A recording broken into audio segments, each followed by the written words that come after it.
Video शुरू करने से पहले मैं ज़रा पिछले वीडियो से कुछ एड्रेस करना चाहता हूँ। थोड़ी बहुत चीज़ें रह गई थी। वैसे तो पिछली वीडियो लोगों को बहुत पसंद आई, बट कुछ लोग उसको मिस इंटरप्रेट कर गए थे, गलत वे में ले गए थे।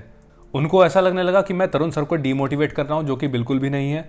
अगर आपने उस वीडियो का डिस्क्लेमर ध्यान से पढ़ा होता तो आपको पता चल जाता कि मेरा ऐसा कोई भी इंटेंशन नहीं है और मैं उनको डिस्करेज नहीं कर रहा हूँ। मैं चाहता हूँ कि वो कंपटीशन खेलें ही नहीं, बल्कि जीत करके आएँ।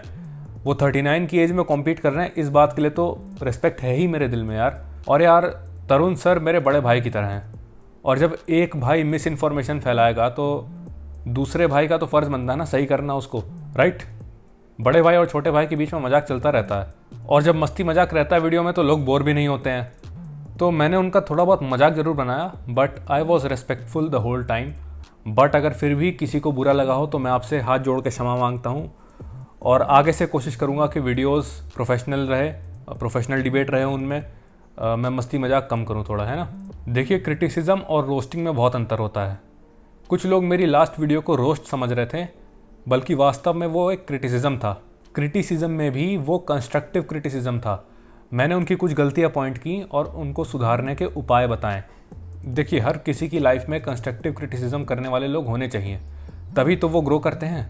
अब लास्ट के वीडियो में मैक्सिमम तो सपोर्ट ही था, बट 19% के आसपास मतलब क्रिटिसिज्म था, अच्छा क्रिटिसिज्म था। वो बता रहे थे कि भाई आपकी यहाँ गलती हुई, आपको ऐसा नहीं बोलना चाहिए था। और 1% हेट थी, तो उस पर मैं ध्यान नहीं देता। तो उस 19% क्रिटिसिज्म की वजह से ही आज आकर के मैं आपको ये बात बोल रहा हूँ। इसीलिए मैं आज आके माफ़ी मांगा, क्योंकि मुझे भी फील हुआ कि मैं थोड़ा सा नहीं करना चाहिए था, सीनियर है वो हैं। वैसे तरुण सर की एक स्पेशल बात है कि वो क्रिटिसिज्म एक्सेप्ट करते हैं, and I respect him for that. But he fails to improve. 10 साल होने को आ गए इनके यूट्यूब को, और ये अब तक इम्प्रूव नहीं हुए।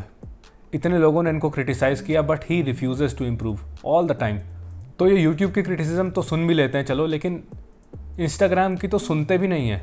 आज से अगर बात करूँ मैं 3-4 साल पहले की करीब, तो जब इनका FLI वाला कांड चला था, तो मैं इनको इंस्टाग्राम में खूब मैसेज करता था कि भाई क्या हुआ 2 करोड़ रुपयों का, क्या हुआ हार्ले डेविडसन बाइक का, क्या हुआ बॉलीवुड मूवी में रोल दिलवा रहे थे उसका क्या हुआ, मैं पूछता रहता था।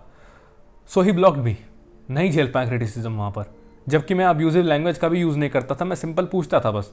तो पिछली वीडियो में ही आप में से कुछ लोग कह रहे थे कि तुम चले जाओ यार शेरू क्लासिक, इतना है तो अपनी बॉडी दिखाओ, खुद की बॉडी दिखाओ। तो भाई आज मैं एक बात क्लियर कर दूँ कि I am preacher and practitioner of natural body building. और अभी नहीं, बट आने वाले टाइम में जब शायद इंडिया में INBA और WNBF जैसी फेडरेशंस हों, तो शायद मैं कॉम्पीट करूं। बट अगैन उसके लिए बहुत मेहनत लगेगी, और अब से सालों की मेहनत चाहिए उसमें, ठीक है। So natural body building is a very slow process. 30 दिन में हम नहीं खेल सकते, और शेरू मैं कभी खेलूंगा नहीं, क्योंकि मैं विटामिन S लेना नहीं चाहता, फिर चाहे वो स्पोर्ट की डिमांड ही क्यों ना हो। और कुछ लोग लास्ट वीडियो में पूछ रहे थे कि भाई क्या 30 दिन में नेचुरल बॉडी बन जाती है, तरुण सर तो कह रहे हैं। तो क्लियर कर दूं, उत्तर दे दूं आपको, नहीं, 30 दिन में कोई माई का लाल नेचुरल बॉडी नहीं बना सकता।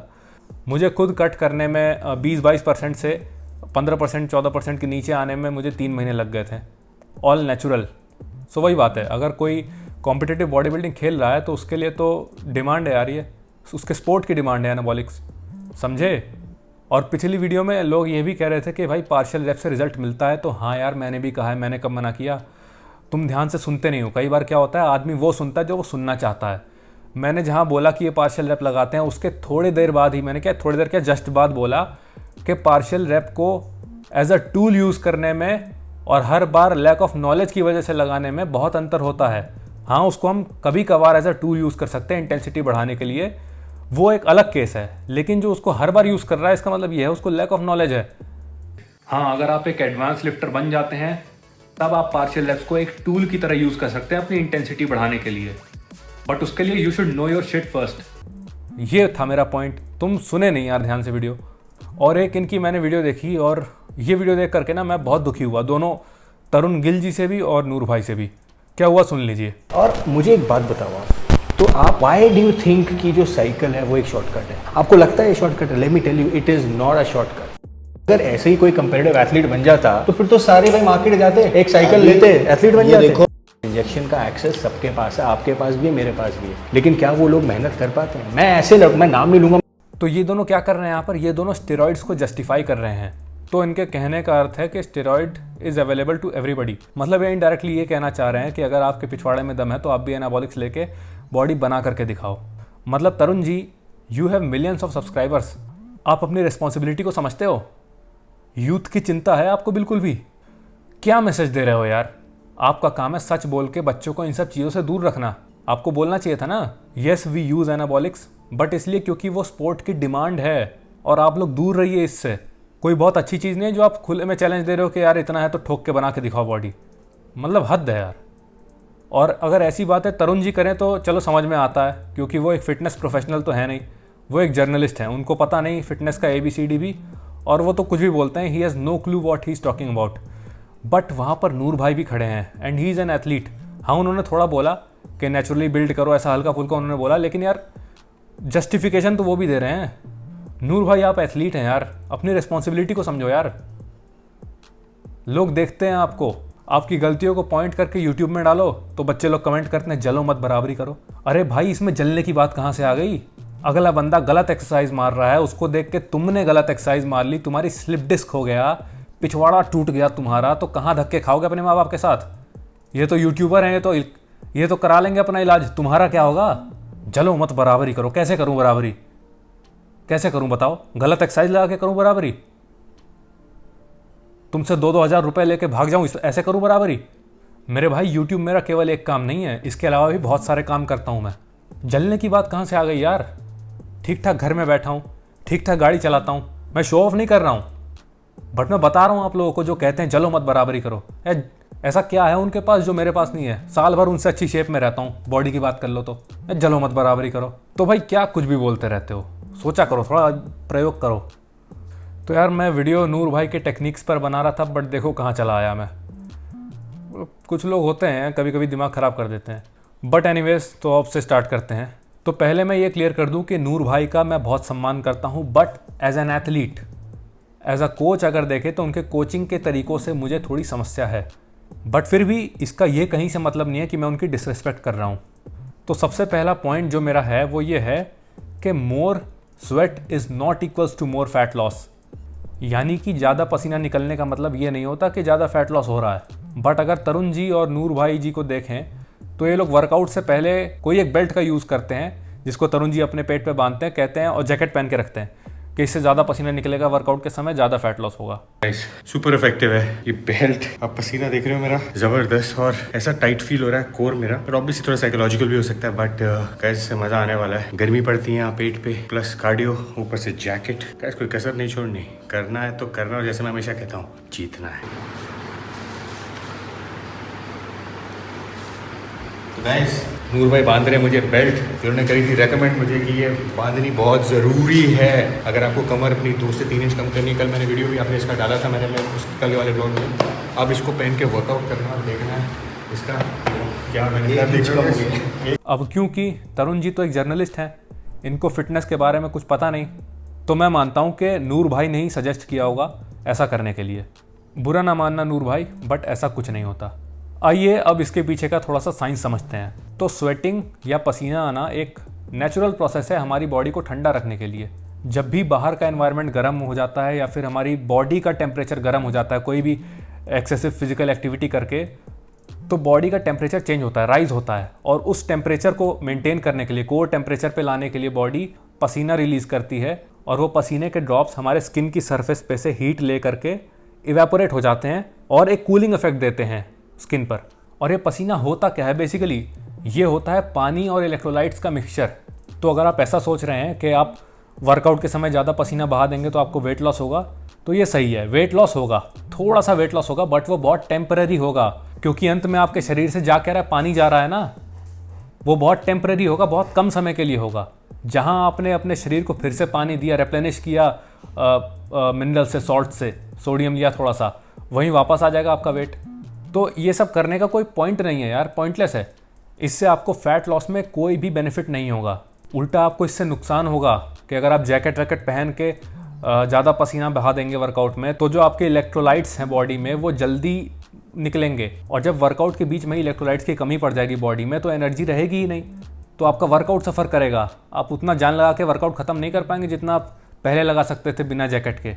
और अगर नहीं है मेरी बात पर यकीन तो लो कुछ एक्सपर्ट्स की सुन लो। मैंने कई सारे लोगों को देखा है कि वो जंपर पहन के या ज़्यादा कपड़े पहन के ट्रेडमिल में भागते हैं ताकि ज़्यादा पसीना निकले, और ज़्यादा पसीना निकलेगा तो ज़्यादा फैट लॉस होगा। बहुत सारे जिम्स के ट्रेनर भी इस चीज़ को एडवोकेट करते हैं और बोलते हैं कि नहीं आप जंपर पहन के आइए और फिर कार्डियो करिए तो ज़्यादा पसीना निकलेगा, तो आपकी ज़्यादा कैलोरीज बर्न होगी और ज़्यादा फैट बर्न होगा। स्वेटिंग खत्म हुई, आप घर गए या वर्कआउट के बाद आपने पानी रिहाइड्रेट किया, आपने आपको फिर से पानी पिया, कुछ खाया पिया, तो वही वाटर वेट वापस आ जाएगा आपका। तो ये टेम्परेरी, मतलब आपने 1 घंटे के लिए लूज किया, दैट्स इट, फिर वापस आ गया, या 1 दिन के लिए लूज किया, दूसरे दिन फिर वापस आ गया वाटर वेट। तो ये कोई टेक्निकल नहीं है, मतलब कि स्वेटिंग ज़्यादा हो गई तो वेट लॉस हो गया, नहीं। फैट लॉस की बात करेंगे तो डेफिनेटली कोई रिलेशन ही नहीं है। मतलब अगर आपका स्वेटिंग खूब जारी हो रही है और आप ये सोच रहे हैं कि मेरा फैट कम हो रहा है, बिल्कुल ही गलत बात है, मतलब कोई रिश्ता ही नहीं है। हम एक्सरसाइज और स्वेटिंग की बात करते हैं तो काफी लोगों के मन में काफी ज्यादा कंफ्यूजन है और सेल्फ मेड मिथ्स हैं, जिसको काफी सारे लोग गलत तरीके से यूज कर रहे हैं, मार्केटिंग के लिए, प्रॉफिट्स के लिए उसे एक्सप्लॉइट किया जा रहा है। तरुण गिल जी को और नूर भाई को थोड़ा रिस्पॉन्सिबल होना पड़ेगा यार, क्योंकि लोग उनको देखते हैं और जब उनको देख के कोई 15-16 साल का ओबीस बच्चा जिम में जैकेट पहन के वर्कआउट करता है और सफ़र करता है तो उसको देख के मुझे बहुत बुरा लगता है सही में यार। I mean we need to stop this BS। और एक बार इनकी ये वीडियो देखो, यहाँ पर ये थंबलेस ग्रिप से बेंच मारने बोल रहे हैं तरुण जी को। मेरी जो आपको पिछली बार भी बताई थी, जो नूर भाई ने मेरी फिक्स करी है, उससे काफी फर्क पड़ गया। ये देख रहे हैं आप, पहले भाई जो ग्रिप बनाते थे मैं ये बनाता था, ठीक है, अब उनका ग्रिप ये है। ये क्योंकि हथेली पे ऐसे ही हमें पेट को प्रेस पुश करना होता है, तब हमारी चेस्ट टारगेट होती है। स्टार्ट, आगे आगे, यस। आई नो ये स्पेशल टेक्निक नूर भाई अपने एक्सपीरियंस से कुछ बता रहे होंगे तरुण जी को, मैं उसके अगेंस्ट नहीं हूँ, बट जो कोई 15-16 साल का बच्चा थंबलेस ग्रिप्स लेकर के बेंच करेगा और हैवी बेंच कर लेगा तो उसको इंजरी हो सकती है। और मान लो उसने बहुत ज़्यादा वेट लगा लिया और बार स्लिप हो गया तो मृत्यु भी हो सकती है उसकी। मैं आप लोगों को एक टिप दे देता हूँ कि किसी भी पुशिंग मूवमेंट में जिसमें आप पुश कर रहे हो, पुलिंग मूवमेंट में आप यूज़ कर सकते हो थंबलेस ग्रिप का, लेकिन पुशिंग मूवमेंट्स में थंबलेस ग्रिप को अवॉइड करो जितना हो सके, और हैवी में तो बिल्कुल नहीं। इसको सुसाइड ग्रिप भी कहते हैं हम लोग, क्योंकि लोग निपट जाते हैं इसको करने से। तो तरुण भाई और नूर भाई, अगर आप इस तरह का कुछ कर रहे हैं, कोई स्पेशल टेक्निक दिखा रहे हैं, तो प्लीज़ एक डिस्क्लेमर दे दीजिए छोटा सा कि आप लोग मत करिए ऐसा, ये स्पेशल टेक्निक है, इसे हम कर रहे हैं। बताइए उसके क्या प्रोज हैं और क्या कौन से क्या फ़ायदे हैं, क्या नुकसान है, कैसे आप इंजर हो सकते हैं, कैसे बचना है। वीडियो में क्लियर करिए सही तरीका क्या होता है। देखिए एक लाइन बोल के ख़त्म करूँगा, with great power comes great responsibility.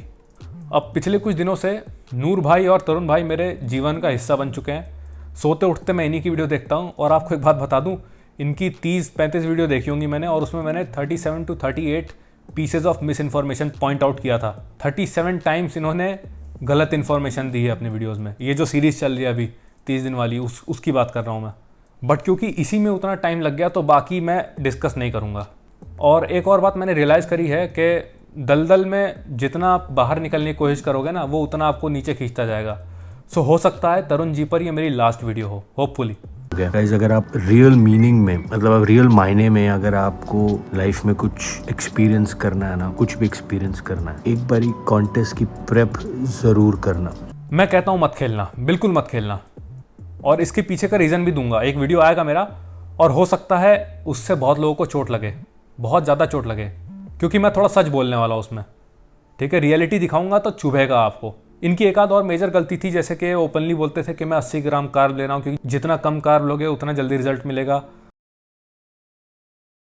टट्टी नहीं आ रही यार, टट्टी नहीं आ रही यार, टट्टी नहीं आ रही यार। डॉक्टर साहब टट्टी नहीं आ रही, डॉक्टर साहब। ये भी बकवास ही है, क्योंकि बॉडी एक दिन में कुछ सर्टेन अमाउंट ऑफ फैट ही लूज़ कर सकती है। ऐसा नहीं है कि खाना पीना छोड़ दो सबसे ज़्यादा फैट लॉस होगा, नहीं। जैसे चाय की प्याली में एक बार में 200 ml डाल सकते हो, वैसे ही अपना शरीर भी है, एक टाइम में कुछ ही फैट लॉस कर सकते हो उससे। ऐसा नहीं है कि अगर जितना ज़्यादा कार्ब कम कर दोगे उतना ज़्यादा फैट लॉस हो जाएगा। ये भी एक पॉइंट था, बट इसको डिस्कस नहीं करूँगा मैं डिटेल में, नूर भाई हैं वो ज़्यादा जानते हैं। So all the best to mister Tarun Gill, may you be responsible, और प्रो कार्ड लाना है भाई, तैयारी करो अच्छे से।